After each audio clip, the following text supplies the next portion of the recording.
polynomials. First is monomial. It is an expression which contains only one term. For example, 10, 3x, 2y, 6a square.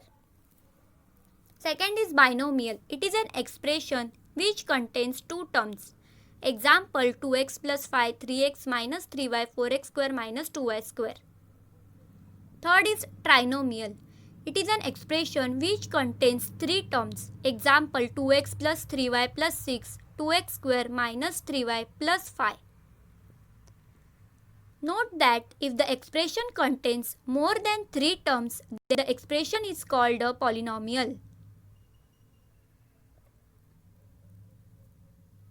For example, we'll see here two examples.